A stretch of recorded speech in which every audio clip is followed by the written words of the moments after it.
নমস্কার, প্রণতি রান্নাঘরে আরেকটি ভিডিওতে সকলকে স্বাগত।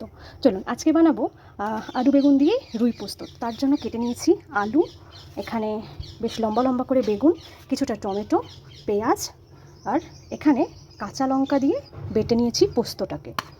আর এই যে এখানে মাছে নুন হলুদ মাখিয়ে রেখেছি। এবার চলুন রান্নার দিকে যাওয়া যাক। কড়াইতে তেল গরম করে সবার আগে মাছগুলোকে ভাজবো।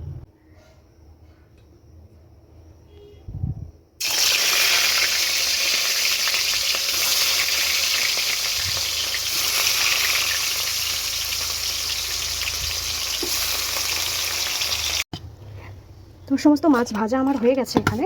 এবার ওই একই তেলে এখানে বেগুনগুলোকে ভেজে তুলে নেবো লাল লাল করে। বেগুনে নুন হলুদ মাখিয়ে নিয়েছি।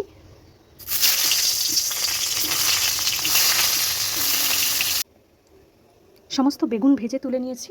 এবার কড়াইতে যে তেল আছে তাতে কিছুটা কালো জিরে ফোড়ন দিয়ে এবারে দিয়ে দেবো পেঁয়াজগুলো। হ্যাঁ, তেল একটু কমই আছে, কম তেলেই রান্নাটা করব।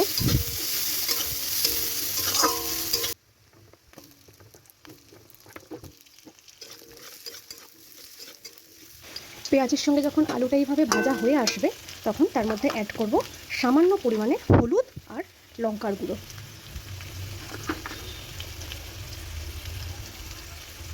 লঙ্কার গুঁড়োটা অল্পই দেব, তার কারণ পোস্তর সঙ্গে কিছুটা কাঁচা লঙ্কা বেটে নিয়েছিলাম।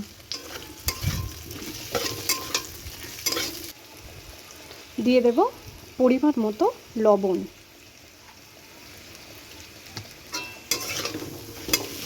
সমস্ত মশলা মিশিয়ে নিয়ে সামান্য জল দিয়ে দেব মশলাটা কষানোর জন্য।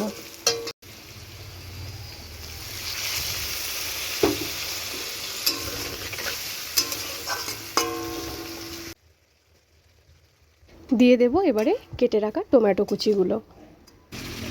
সমস্ত মশলা কষানো হয়ে গেলে এরকম জলটা যখন শুকিয়ে আসবে আর টমেটোটাও নরম হয়ে গেছে প্রায়, এবারে এর মধ্যে দিয়ে দেবো হচ্ছে কাঁচা পোস্ত বাটাটা, মানে কাঁচা লঙ্কা আর পোস্ত যেটা বেটে রেখেছিলাম। আরেকটা কথা বলে রাখি, এই যখনই না আমি কাঁচা পোস্ত আর কি যে কোনো তরকারির জন্য বাটি, তো সেখান থেকে কিছুটা পোস্ত আমি নিজের জন্য বাঁচিয়ে রাখি। গরম গরম ভাতে একদম কাঁচা সর্ষের তেল দিয়ে আর এই কাঁচা লঙ্কা পোস্ত বাটা, জাস্ট স্বর্গ লাগে খেতে, স্বর্গ। আপনারা কে কে কাঁচা পোস্ত বাটা দিয়ে ভাত খেতে পছন্দ করেন আমাকে জানাবেন কিন্তু কমেন্টে।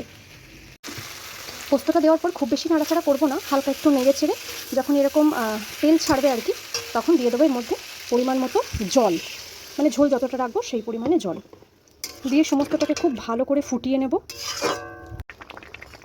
ঝোল এরকম টকবক করে ফুটে উঠলে তার মধ্যে ভেজে রাখা মাছ আর বেগুনগুলোকে দিয়ে দেব।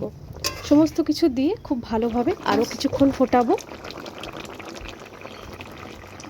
কেমন লাগলো আজকের রান্নাটি অবশ্যই কমেন্টে জানাবেন। ভালো লাগলে একটি লাইক এবং শেয়ার করতে ভুলবেন না। ধন্যবাদ, দেখা হচ্ছে তাড়াতাড়ি অন্য ভিডিওতে।